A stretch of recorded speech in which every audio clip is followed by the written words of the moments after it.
So we're going to start by thinking about that. And one of the things when I was reflecting on this topic was actually how lucky and blessed I feel, because I get to spend probably 95% of my time doing stuff every day that gives me joy.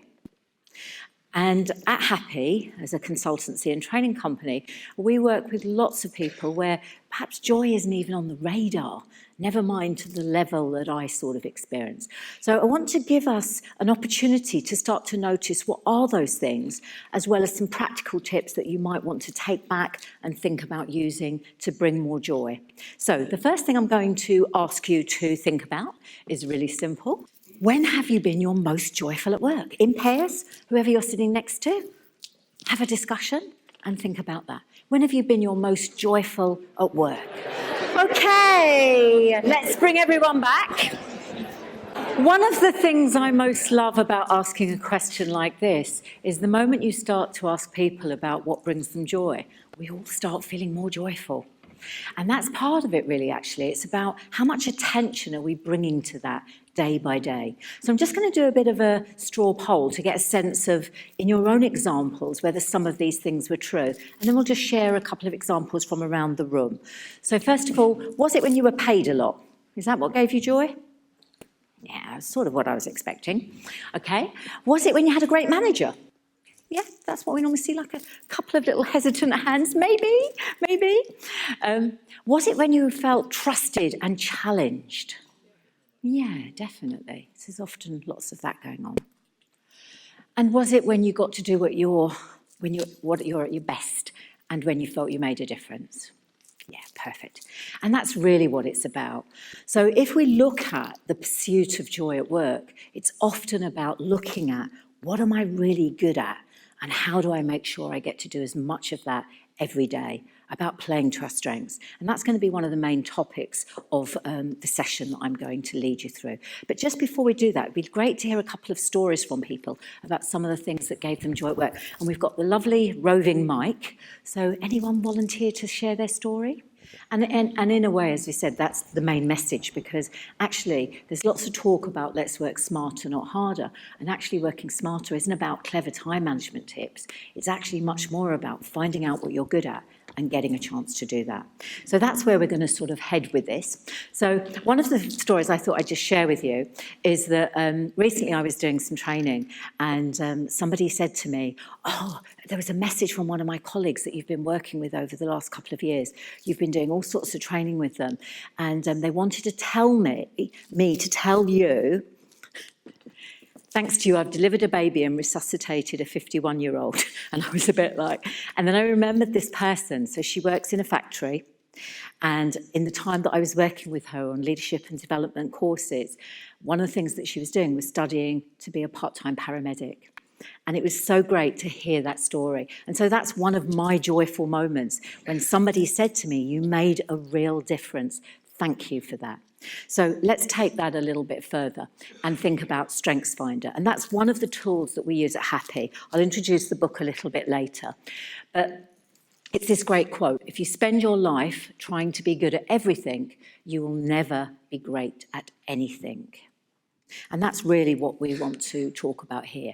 So do you get to do what your best every day, all day? Who would put their hand up to that one? Most people? So a few hands going up. Yeah, I think it's something we don't really think about, and it's something we've been thinking about and working towards for a really long time at Happy. I mentioned I was at 95% for joyful work. It isn't that every day, all day. We've just introduced a new database system, which I have to be honest, at times has brought my joy down to about -20. Anyone who's introduced new technology may be able to relate to that. But overall, it's that sense of I love what I get to do. So let's think about that some further. So if I asked you the question, how many people do you think get to do their best at work every day? In fact, the stats show it's 1 in 6. And if we think about limited resources and how we're all really busy and how there's lots going on, actually, that's a real lost opportunity. So this is that opportunity to think about how you might do more of that. So I'm just going to start by showing you a short video. This is a guy called Marcus Buckingham, and he wrote the book Now Discover Your Strengths, which is how you have access to the Strengths Finder tool, which allows you to identify your talents. And he's just going to speak for a few minutes about strengths. Because your strengths have certain they have certain signs to them, certain sort of telltale signs, characteristics. And if you look back at your week, last week at work, and you try and look for those signs, you'll be able to filter them out and I think be able to see from those signs what your true, most dominant, most powerful strengths are. Here's the first sign. And yeah, I mean, it's an obvious one, but pay attention to it. Your strengths have a yearning quality to them. They're like a force inside you trying to get out. So watch to see which activities last week did you look forward to doing? Which activities did you find yourself volunteering for? Now, there may not be that many of them because you did a lot of stuff last week, but see whether you can pull the curtain aside a wee bit and look for which were those activities you actually look forward to doing. Here's a second sign. Your strengths are those things you're naturally inquisitive about. Right? When you start doing an activity that's around a strength of yours, you don't struggle to concentrate, do you? Your mind doesn't wander. You're like in the moment, you're in the zone, you're focused, you're concentrated. Time just sort of zips by and you look up and like a whole hour's gone by. Okay, what were those activities last week? Were there any activities that you stay inquisitive around, that you keep learning around, that you keep researching around? Those are all great signs of a strength. And then last, your strengths have this restorative quality to them, don't they? When you're done with them, you may be physically tired, but you're not psychologically drained, you're not empty, you're not depleted. You're actually uplifted, you're sustained, they fulfill you. That's actually why you want to do them again, because you want that feeling again. Okay, look for those activities. Were there any activities last week that left you feeling kind of magnificent? What were they? Look back for those 3 clues. Which activities did you look forward to? Which activities did you stay inquisitive around and in the moment? And which activities left you feeling strong and magnificent? You see anything? Really, try it. Just look back. Do you see anything emerging? Any activities, any patterns there last week that where you can see some of those signs? When I do that, 3 things come to mind for me. 3 strengths sort of come to the fore. First, I interviewed a really good housekeeping supervisor. She's got 13 housekeepers she manages. She's brilliant at it. I love doing that, interviewing anybody who's really good at their job about why they're good. Second, I gave a presentation when I'd prepared. I'm not good and I don't like giving presentations when I haven't. I need to know my stuff, get prepared. And if I've done that, then I kind of like giving a presentation. And then third, I read an article, took notes on an article about the New Zealand rugby team, which, would you believe, is, and always has been, the best rugby team in the world. Which is kind of weird, because there's only 3 million people on those islands. There's more sheep than New Zealanders, and yet somehow they always wind up beating teams from countries, 10 times their size.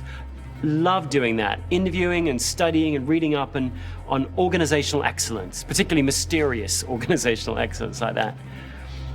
Picking out activities like that, for me, is really important work, because those 3 activities, interviewing someone who's excellent at their job, giving a presentation when I'm prepared, and researching organizational success, those 3 things are strengths of mine. Now, in saying that, I'm not saying I'm good at them. I mean, I'm not bad at them, but I'm not great at them. I mean, with each of them, I have huge room to grow, huge improvement that's got to be made in each one of those. All I'm saying is those 3 activities, those 3 very specific activities, make me feel strong. And that's the best definition of a strength, for you as well as for me, for everybody. A strength is an activity that makes you feel strong. So, yes. Let's look at that then. So we're going to get an opportunity to answer those 3 questions. So you can either do this in pairs or smooth groups, whatever you prefer.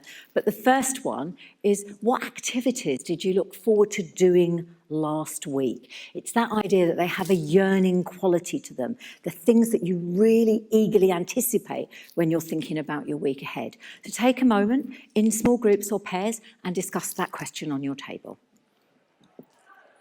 I'm going to move you on. The next question is the second question that he asked. The things that make us naturally inquisitive.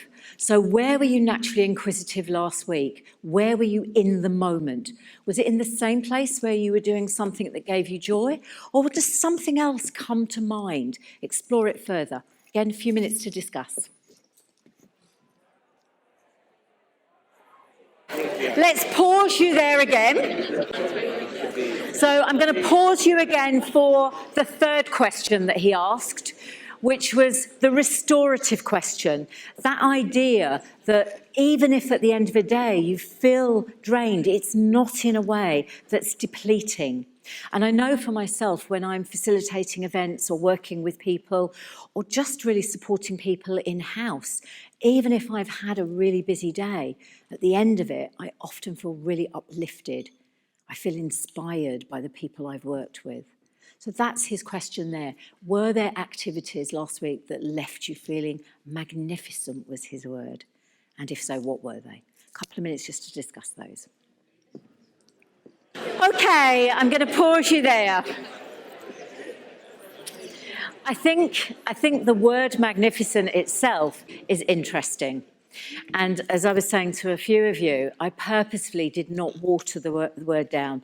There was a moment where I corrected it to when you were left feeling good. And I thought, you know what, I'm not going there. He said magnificent. We're having magnificent on that slide. And I think the trouble is we often don't think about work in those ways. So maybe some of your examples were more personal, or you struggled a bit to find the example because the word is so strong and powerful. But that's what it's about. If we really want to pursue joy at work, and let's be honest, we're all spending a lot of time at work. Why wouldn't we want to be joyful there? Then we have to start thinking about, what am I doing that helps me be at my best? What am I doing that stops that? And how do I change that and turn that around? So his lovely quote, a strength is an activity that makes you feel strong. So that's something to really think about, even if you struggled with that magnificent word. That's the definition. So first question I want to just ask generally is, what could your team be like if everyone was working to their strengths and at their best? What do we think? What would that be like? Who fancies answering that question for me? I'll put the back there, lovely. Yeah, perfect. A happy and productive team. Who else wants to share what that would be like?